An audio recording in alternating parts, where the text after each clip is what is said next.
My dad works in B2B marketing. He came by my school for career day and said he was a big ROAS man. Then he told everyone how much he loved calculating his return on ad spend.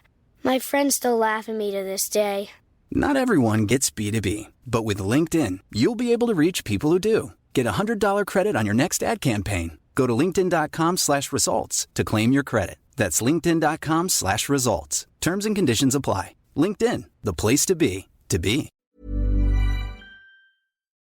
We acknowledge the traditional owners of country throughout Australia and recognise their continuing connection to land, waters and culture. We pay our respects to their elders past, present and emerging. Welcome to This Song Is Yours, a music podcast where we chat to a new guest each week, talk about their life and creative endeavours, and talk to them about some of the music they love. Our show works by chatting to our guests about music, but also getting them to make you a playlist of the songs they love. You can find a link to our playlist in the show notes. Welcome to episode 59. I'm your host, Simon Fink. Our guest today is What So Not. The world-renowned electronic artist from Sydney, Australia, recently returned to music with his single The Change, featuring DMAs. In today's episode, we talk with Chris Emerson about the close-knit nature of the Australian music scene, being back inside a proper studio, and how he ended up remixing Run the Jewels. Here we go. Our guest today is one of Australia's greatest exports onto the worldwide electronic music scene. After taking a year off, he's recently returned to making music and has released The Change, which features the lads from DMAs.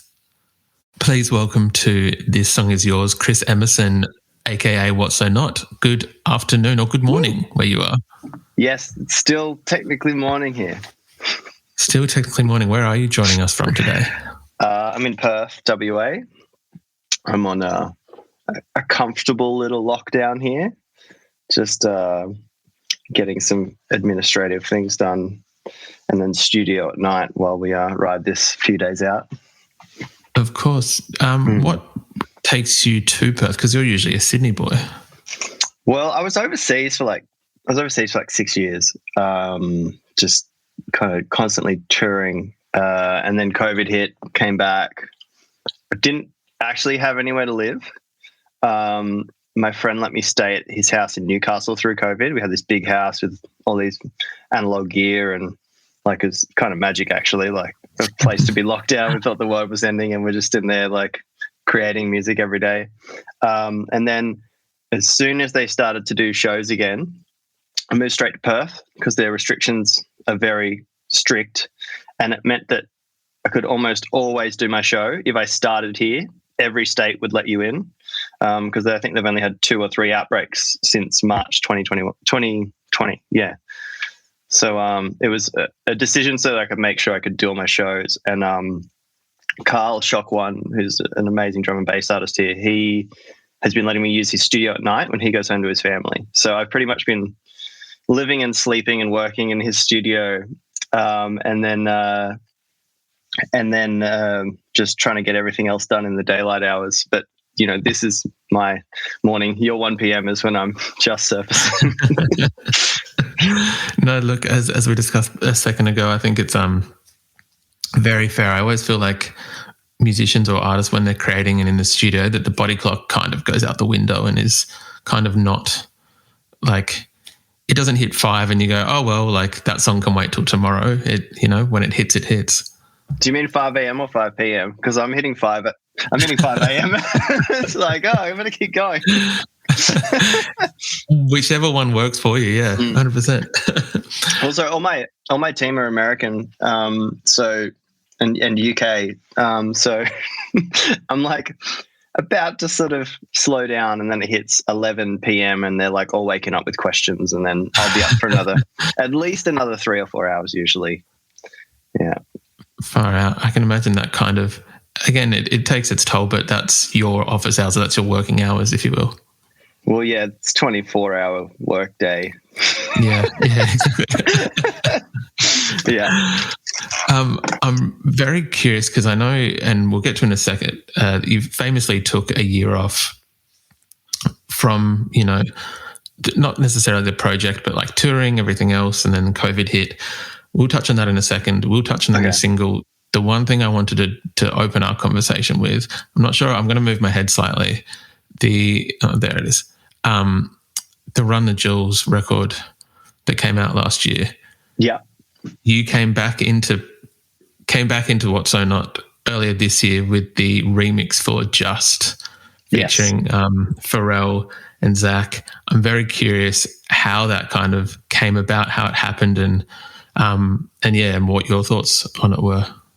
I started with like a sort of bootleg of it, and then someone in the team got it to the guys, and then they actually liked it because apparently they turned down almost every remix that anyone ever does for them. And I sort of bootlegged the track and was like, hey, I'd love to get the stems. Like, this is what I'm thinking. And they were like, we actually really like this. I can see the record behind your head. Is that why you decided to move it? Yeah. And it's really cool. Like, spoke to the guys a little bit, and then I did this really in-depth analysis of the song and created that music video 3D animated visualizer with Jordan, who I'm building a lot with at the moment in the video space. And Mike is going to work on something with me. We're about to start chatting through that, which is really exciting. So yeah, it was very cool. Like, I started when I was younger in bands, and I was into At the Drive-In and Rage Against the Machine were like, you know, one of the gods. So to work on that record, and I think that record was so impactful and so important for that period with everything that was going on, you know, socially and politically at the time. Yeah, 100%. The record was, I think, a weird, like lightning in a bottle of just the perfect record at the perfect time. And I can imagine, as you mentioned, you originally came from a rock world before going into dance music. So did you ever think that as a young man that one day you'd be able to have a credit on a Zach from Rage Against the Machine track? No. Short answer, no. I didn't think any of this was going to happen. I didn't even know I was going to do music. Music was like a fun thing that I did in my spare time that when I was quite young, I wasn't even that passionate about it. I enjoyed it a lot and I loved music, but I wasn't very good at it. And then I sort of found my lane with it when I turned 17, 18. I went to the Big Day Out, and I think it was definitely Justice, the Presets, and I think Soul Axe, all within a few hours of each other, never seen or heard anything. I didn't even know what those bands were. And I saw that, and it just changed everything for me. And then I was like, oh my God, this is what I want to do. And that's when I got that drive and that passion about it all. I'd always loved music, but I'd never had that drive in it. And then that kicked me into gear and sort of set me on a path. And so it was really cool to go from being a kid into rock music to seeing what was possible with electronic production, and then converting and then coming back full swing, you know, this last year, getting to do a song with Pharrell, Zach De La Rocca from Rage, and Run the Jewels. It does seem like I guess I'm curious, when you saw those bands and made that change, was there much of a, you know, sometimes this is a horrible analogy, but like you stop drinking and then certain friends kind of like don't want to be friends anymore, like they were only like your drinking friends. Yeah. Did you find there was much of a drop off in like rock friends and electro friends? Not so much, because I think the whole world was shifting. I think it was the start of, like, literally the start of blog culture, the start of the decentralization of music. It was when majors lost control, when the young producer doing something a bit different could suddenly just create something and start touring the world. So there's just this giant cultural shift, I think, towards underground, towards dance music. And of course, that finally, I think, took hold by about 2010, 2011, all around the world. But it was definitely bubbling very strongly here in Australia. You think of all the incredible festivals we used to have that really championed dance music, like the Boiler Room, I think of at Big Day Out, and Park Life, and Then Yeah. Stereosonic came in, and there was there were so many amazing events where no one had camera phones yet. It was just about you were just there and you experienced it, and then you talked about it to everyone, and that was it. That was the only way, and it was this giant frenzy sort of around that. And I loved all the French electro sound, like all the Ed Banger crew and everything the Bang Gang guys were doing. And then of course there was like Banshee, Midnight Juggernauts, Presets, all of those guys. Yeah. Just this real mecca of all these different styles and sounds, or just clashing. And from sort of moving further up in the industry and meeting a lot of these people that I used to watch as a kid, they all say like Australia was the hub. Australia was the place that was on to all these different lanes early, and one of the few places where it all happened together.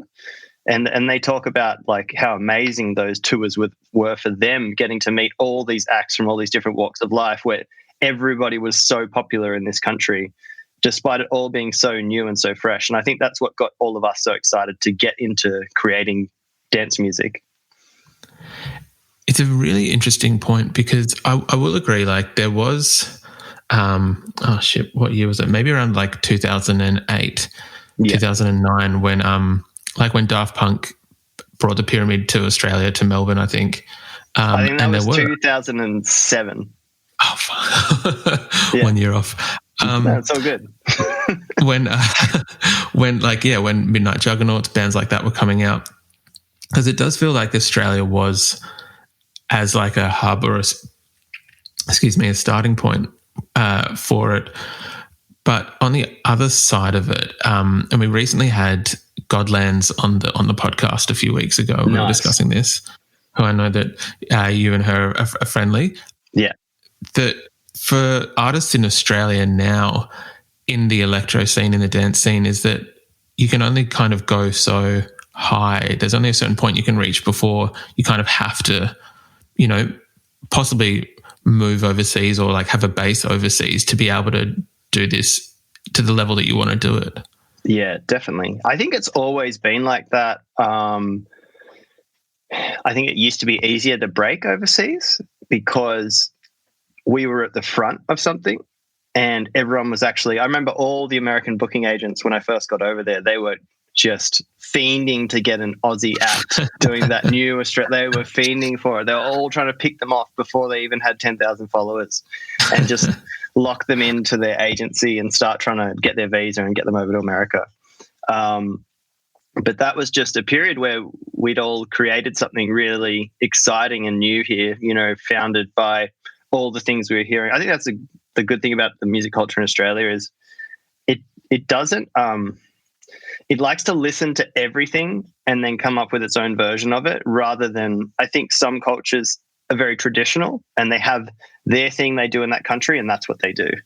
And I think here everybody looks at all the different styles and genres and developments that are going on and adapts very quickly.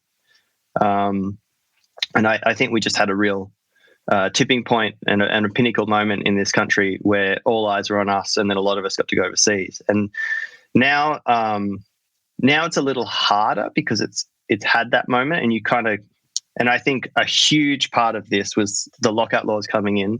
It just severed the head on the amazing ecosystem that we had here. And, it's really complex mathematics, but I'll try and explain it simply. If they took out Sydney, right? Like Sydney's gone. Sydney was usually the anchor city for all tours. If you imagine how expensive it is to get someone from Europe or America here, it's going to be like $2,500 flight return, right? So to make a profitable tour, you got to make about at least like 10 grand. And if you take out Sydney, that's like the main hub gone. Melbourne likes certain styles of music and not others. And then you pretty much just have a sure thing is Brisbane. Perth is too far to fly, too expensive to fly a crew around a lot of the time, unless you have like you're doing drum and bass or bass music that is really popular there. So then you're very limited as to the profitability of a tour. The promoter can't afford to pay a fee that's even feasible to bring someone out because they're only making profit for maybe an hour of the night. Like in Sydney, there's an urban sprawl. Yeah. People don't get into the city until midnight, and they were only allowed to trade from midnight to 1:30 to take door. That's an hour and a half to make profit. So how can you afford to pay $3 or $4 for an act that's up and coming and emerging that's come here from overseas? It just wiped out the whole culture, stopped the development of international talent, stopped showcasing very cutting edge international talent to the young people here, and stopped connecting them. Because that was the whole thing. All these cool, interesting acts would come out. We'd get to connect with them. We'd start working with their labels, start meeting their managers, their agents overseas, and all these kinds of things. And it just severed the head of all of that. And I think that was the biggest thing that crippled that whole scene and made it hard for emerging acts here to really break. It definitely has. Obviously, there's been like multiple ramifications from COVID and lockdown laws and everything else especially for the art scene. I feel like sports and that is still continuing on with no real repercussions, but that's a different story, different episode of a podcast. We won't use this space for that. But I'm curious as well, I feel like the electro scene in Australia is very well known for being like really tight-knit. As I said, you and Godlands are friends. And I feel that shows not just your friendship with her, but the electro scene itself. It shows in a way more so than I think like the indie scene might, or like the pop scene might. It actually does show as like tight-knit. Do you feel that that's been maybe like the Australian side of it has been strengthened by COVID and the lockdowns, or do you think that it might have hindered it slightly? No, I think it's definitely strengthened. I do notice that when I travel overseas, I see a big difference in that it is a smaller place, so you can get to know almost everyone and cross paths with everyone at some point. And there's this, a bit more, I guess, a friendly attitude. You're at a festival, you're not staunch with security all around you, not talking to anyone. You go on and hanging out backstage with anyone on the bill, you don't care what level they're at. That's usually the vibe that people have in Australia. And I think that's great. I think it's really cool that everyone's open like that. And I maybe it's the electronic scene. I found it to be the whole scene, like even like people in bands and songwriters, and because everyone in electronic music, they're not usually the singer as well. So they're working with songwriters, and songwriters are often parts of bands and things. So there's a lot of cross-pollination there and a lot of camaraderie there. And there's always some sort of, in with this person who knows all these people, and then you all hang out together, and then you're friends and you go and party together and you make some songs together. And it's just, it's cool. It's great like that. Is that, I imagine, how the first original music from yourself this year, The Change, featuring the DMAs, is that how that kind of came about, by meeting them on tour or at festivals and, having some beers, talking about music? I was really surprised. I knew of the boys, of course, but I'd never met them. And that's weird because I feel like I've met almost everyone in the Australian scene at this point. And I'd actually been staying and working like 3 doors down from where their studio is for about a month in Sydney. But we got linked up pretty much because everybody was just back here. I think everyone had been touring and traveling and living abroad and doing all this amazing stuff. And then we're all just stuck here and we're like, hitting our people up, like, who's around? Like, I just want to make some music. I just want to kind of capture how I'm feeling right now. And that's how I got linked up with the guys. And it was really cool. Like, I actually consider Johnny such a great friend and such a good person to chat to and call up. And it was so easy working together and so fun. And then all the rest of the boys came in and got involved in the song as well. It was really cool. Did you find when you did start, like after taking the time off, because I think I'm going to get the numbers wrong and please correct me, but famously, I know that a little bit of a workaholic. I think like 4 to 450 shows in 2 years or 3 years. Yeah, that sounds about right. 2 years. And I imagine that you're creating or like even recording, making music on the road a lot and like on your laptop, doing all that. What was it like coming back into a studio setting and kind of having, more at your disposal than just a laptop? Oh, that's such a good question. And that's pretty much the same sort of thoughts and situations that I found myself in, because I would typically create while I traveled, but you don't finish, you just create ideas. You're like, I feel this way, and this is an experience I'm having right now, and I just want to capture it. And you capture it, but it's just like a minute thing, or like an A and a B section, or some really nice chords with a really nice melody, or some weird percussion with some bass sounds. And they're not songs per se. Or you work with a vocalist and you have a song, but it's just a bed. It's not like a production yet. So that was really what I got the opportunity to do during COVID. Was I got to study my craft again. I got to sit with my head in between speakers for hours and hours on end. I just did that the first stint when I was in Newcastle, I was probably working 10 to 16 hours every day.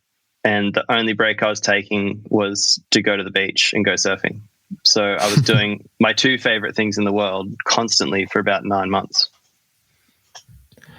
Did you find that there was any, because I imagine that it does, it opens up a whole new world, but was there any negative that you found about being in the studio in terms of like compared to working on the go? I think I was too excited and I guess relieved to feel the negative effects. So one thing I missed was, like, the thing I love about traveling is I meet some pretty cool people at shows that I do, particularly in, strange little cities all around Europe or America or wherever it is. And they kind of invite you into their world and their culture. And if you have a day off there, they'll, there's always some cool person who'll be like, I'm going to show you all the dope shit in the city, not the tourist shit. I'm going to show you the dope shit. I'm going to take you to this little bar, this little club. We're going to go and climb this mountain. We're going to go and, you really get invited into their world and their culture. And they show you things that you would never be able to find on your own, or you would never see in your algorithm that exists online based on what you usually click on. They show you things that you would never think of to look for. And I did miss that, because that is, I think, the core of most of my inspiration, is being invited into these little micro communities and understanding what makes that tick. And for me, like, seeing where things are probably going is usually, if you get invited into different micro communities in different corners of the world, and then you see a common thread. If you see a common thread, that's where everything is heading towards. So I'll usually see that and then be like, oh, cool, this is really starting to go. I'm going to start, playing off my excitement and influence in this field, and then attach that to what I'm doing. This season, Instacart has your back to school. As in, they've got your back to school lunch favorites like snack packs and fresh fruit. And they've got your back to school supplies like backpacks, binders, and pencils. And they've got your back when your kid casually tells you they have a huge school project due tomorrow. Let's face it, we were all that kid. So first, call your parents to say I'm sorry, and then download the Instacart app to get delivery in as fast as 30 minutes all school year long. Get a $0 delivery fee with your first 3 orders while supplies last. Minimum $10 an order. Additional terms apply. My dad works in B2B marketing. He came by my school for career day and said he was a big ROAS man. Then he told everyone how much he loved calculating his return on ad spend. My friends still laugh at me to this day. Not everyone gets B2B, but with LinkedIn, you'll be able to reach people who do. Get a $100 credit on your next ad campaign. Go to linkedin.com/results to claim your credit. That's linkedin.com/results. Terms and conditions apply. LinkedIn, the place to be, to be. I'm curious. I know that you've previously spoken about like on cycle and off cycle when it comes to album releases, and kind of having that time of when you're on cycle, when you're promoting you're playing your music, you're doing that. And then when you're off cycle, you're still playing shows, obviously. But as you said, you're going to all these weird little cities and drawing inspiration from all these kind of different things. With how the last year has played out with COVID, with everything, when you're now creating a new record, how do you find new inspiration when you don't have that ability to find like weird little bits and pieces or new influences? So instead of trying to do that, I sort of realized my surroundings and just started doing different things. So the house I was staying at, there was like 15 different analog synths. And because I've traveled for 6 years straight, I only carry with me what I can carry on my back. And sometimes get to go in a studio with some gear and play around with it.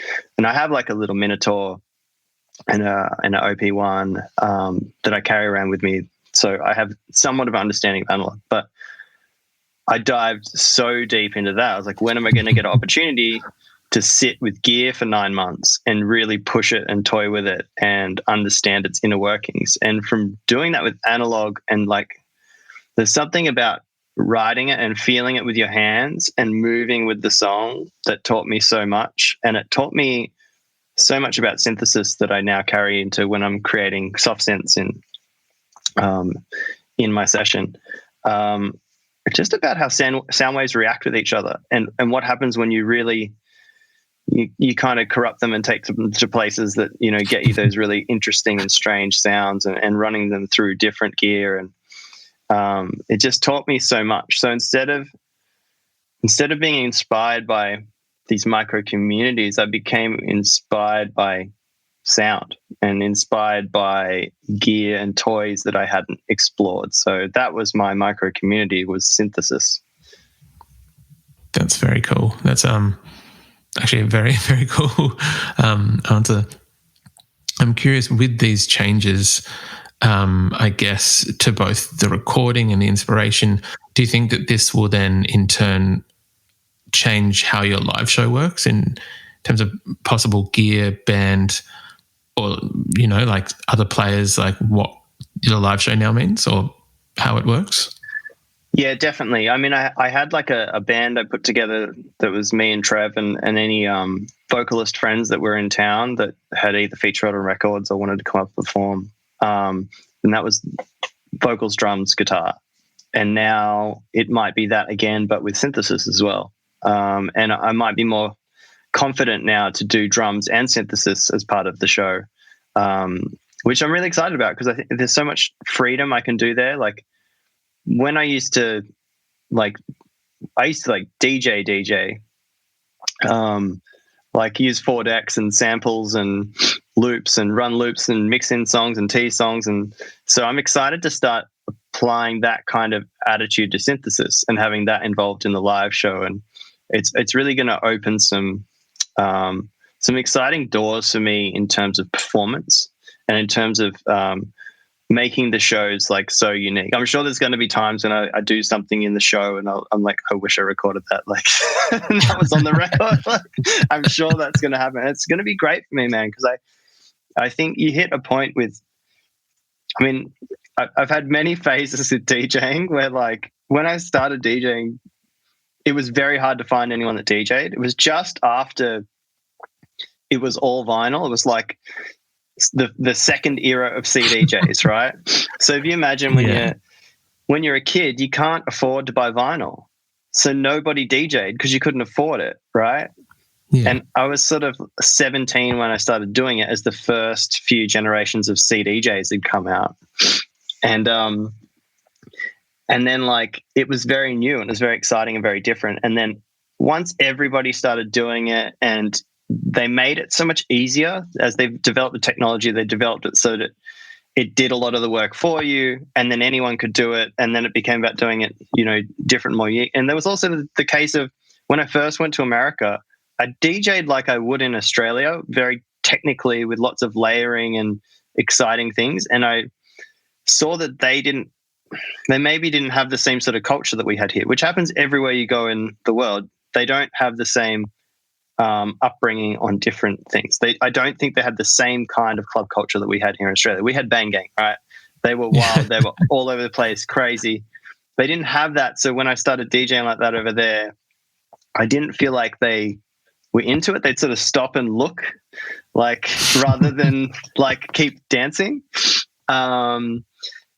So I stopped DJing like that a lot and like started letting the songs play out, which wasn't really my vibe in the beginning. And then that made DJing not as exciting because I wasn't doing as much and it wasn't as free form. But you know, and I think that also just comes with as your project develops and gets bigger, you have songs that people really want to hear and they just want to hear the song. And to me, I used to like, I'm going to play this thing for 30 seconds and I'm on to the next. And like, it was just a transitional thing of going from like being a DJ, just smashing tunes and trying to do really interesting and creative transitions and builds and things, to an artist that people were coming to hear the songs of. And there was a back and forth with that for me a lot. There's a love-hate. Like at one point I just didn't like DJing. I thought it was so boring because I'm like, oh, I'll just play this song. And then because all my stuff's all different tempos and different keys, there's only like 4 or 5 songs I can possibly mix into. When back in the day it was all 128 BPM. You could mix in and out of any style, you know, and anything at that tempo because like they're all relative to each other. But yeah, it just put me in a box and I didn't really like that. And then when I started doing the live shows, that really opened things up again for me. And I was like, oh, I can perform. I can, you know, there's a live element to this. I've really missed this. And then that was me representing the songs that I created in a much more of a live manner. And then I would get to do an after party where I could do a DJ set and there was no longer an expectation for me to just play all my own music. I could suddenly play whatever I liked and whatever I was vibing on. And that was such a relief for me and gave me all that passion I'd originally had in it. It was like, if you want to hear all my songs, come to the show. If you want to see me actually DJ, let's go to the after party. And it was great to have that separation and it just gave me more windows of, you know, creative excitement to go and explore. Yeah, of course. I don't want to be presumptuous or ever in an interview, but the way that you're speaking about it now, I know you've got some shows in New Zealand at the end of the month, and then I think there's some dates overseas throughout the rest of the year. I'm going to guess that you are excited about getting back on the road in the way that you're speaking about touring, but I still, obviously, again, no presumption. Are you excited about being able to get back out there and play proper shows? I feel like I'm still in between a phase. I've kind of had my head between speakers now for a year and a half, and it's kind of been my favorite time of my life. It's like I didn't realize how much I needed to understand to really elevate my productions. Like I could always get there, it would just take so much longer. Now I know how to get here, I know what the floor of that is. And it was just, there's an element of rushing everything that you have to do when you're on tour, when you're on the road, and also not having a 0 point of reference. So if you sit in the same room every single day and you work through a multitude of things and listen to other people's records, you actually start to hear it from a neutral point. Whereas when you're moving about all the time, traveling everywhere, you're just in headphones. You can't, like, there's no air pushing. You don't feel and like we make festival music. So you got to feel what it's doing to people and feel what it's doing to you. And you can't do that in headphones. So that was like, I had my first 9-month stint in Newcastle, and that was all about like synth and sonic exploration for me. And then my next stint was over here in WA when I was using Carl's Studio, which is a very well-made, you know, high-end drum and bass producing studio. You really hear what's going on, and you can make it very loud and push things very hard and almost feel like what it's going to feel like in a club. So my first stint was that, and my next stint was almost studying the science of mixing and mastering and working through how to do that better. And it's always a case of you're going to create something.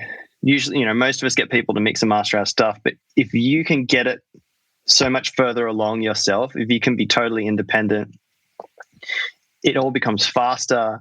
Their job becomes easier. There's less back and forth. You can get more records out. There's not delays.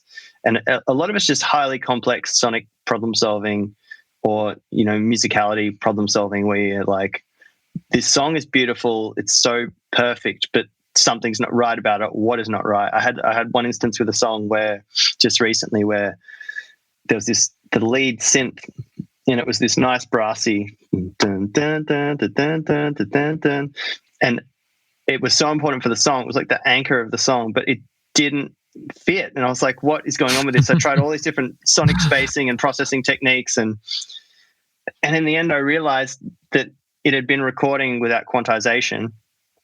And it meant that some of the notes were sitting in this really cool pocket, but then some of them were floating in the other direction.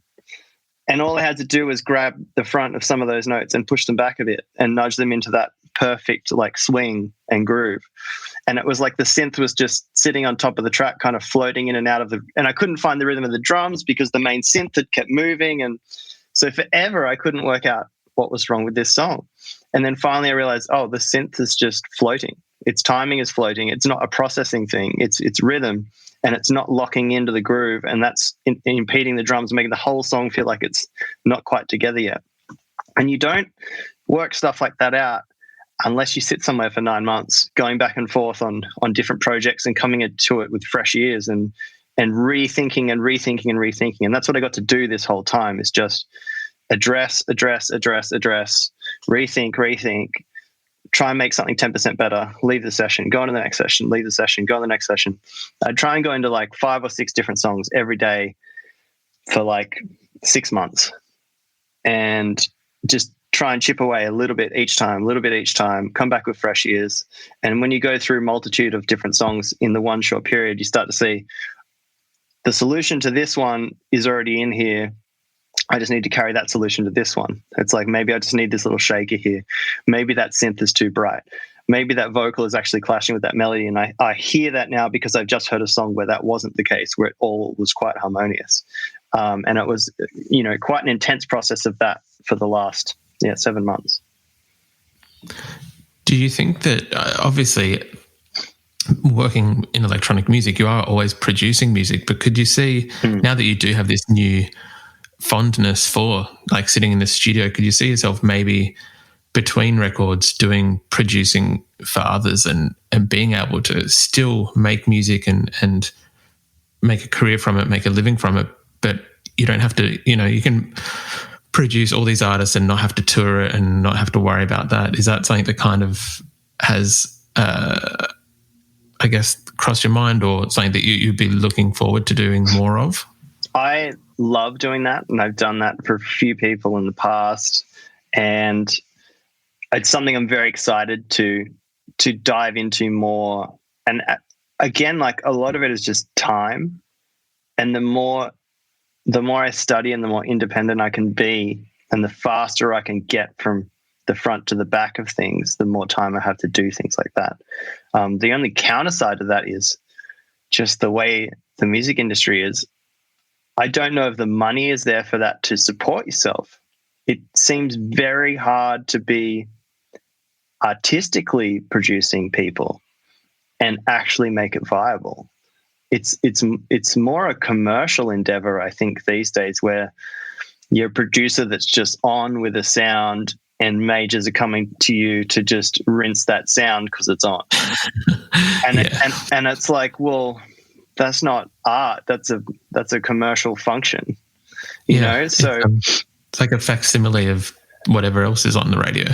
Yeah. So it's more of, would be more of a pleasure project. I don't actually think it's much of a career move. There's a few people I know that do it really well, but it's a small window. Like, a great person, I think, John Omar from Jaguar Ma.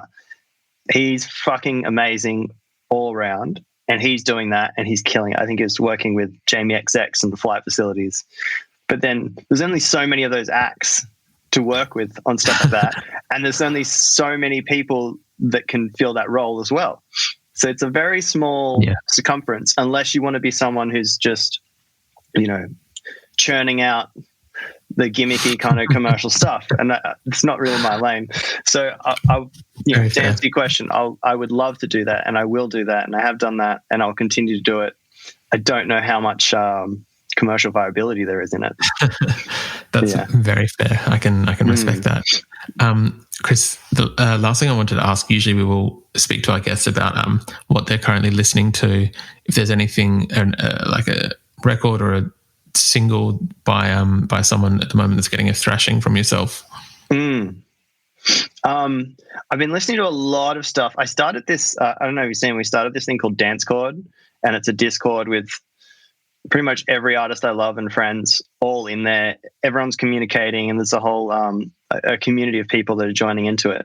And there's a lot of bigger acts, but then there's also a lot of really cool small emerging acts. And like Sleepnet, I mean, that's Nick from Noisia, but Noisia disbanded a couple of years ago, and they've all started their own solo stuff. And that project for me is insanely exciting. It's like dark underground alternative drum and bass and just intense sonic rhythms.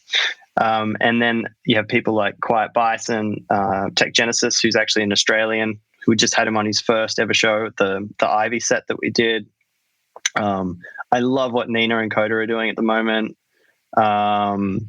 There's who else is there? Amanu is another one. She's just like, he's come from drum and bass world and now doing house music and kind of leveling everyone in his path. So it's really exciting. I think there's some very cool talent floating about at the moment.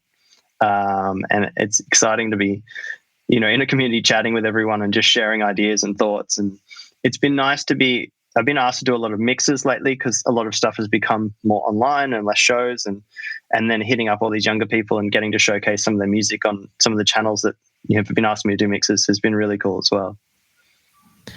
If there's been any kind of a few silver linings from COVID, I think that one, it has kind of leveled the playing field in a way, in terms of that. I know, as you said, there's less international bands coming in to be able to showcase these newer bands, but everyone with the push to online, it means that kind of it's a level playing field for newer acts to be able to be seen and showcase some of their stuff. So it is a somewhat exciting time for them. Yeah, there's also an avenue of like, I can't play my unreleased records online because then they're already online. So I have to play other people's unreleased records. Like, I can't churn out 3 new records for every mix that I do. It's not physically possible. So I hit up like a broad spectrum of really cool acts that I really love, new and old, and I'm like, hey, who's got something interesting that's dropping in the next month or so? I'd love to put in this mix. And it's kind of going back to what DJing is meant to be about, which is great, and it's really exciting. And it's it's odd because there's not a lot of people making any money at the moment, and this can only go for so long. I think particularly for the smaller acts, like they might be getting a few shows here and there, usually, that are fulfilling and supporting, them starting out, and they just don't have that right now. It's really challenging. But at the same time, I think a bunch of them are getting showcased because of the way the structure has sort of fallen with this COVID situation. Definitely. I think, hit the nail on the head, that it's a good step forward for them, but it can't last forever. Very quickly, I know you just mentioned that there is a record in there. Can we expect a record, the full length record, anytime soon, or is it kind of lip sealed at the moment? You might have to come back to me. But I will say I've been sitting with my head between speakers for 1.5 years now. So we are waiting on bated breath. We will come back to you and and confirm something. Chris, thank you very much for your time today, and congratulations again on the single. Thanks so much, Simon. That was awesome, man. Appreciate it a lot.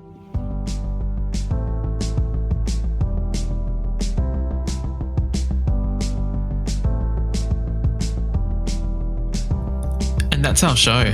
A massive thank you to Chris for his time. The Change is out now, and we've left links in the show notes if you'd like to go and see a What So Not show near you soon. We also want to give a huge shout out to Fiona at On The Map PR for helping out with today's interview.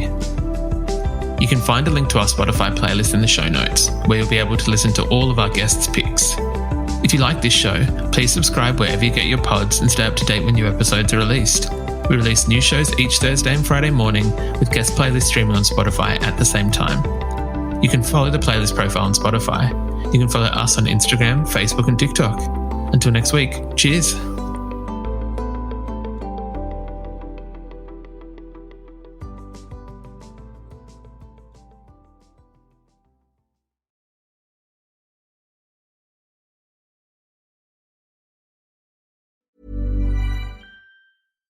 This podcast is brought to you by eHarmony, the dating app to find someone you can be yourself with.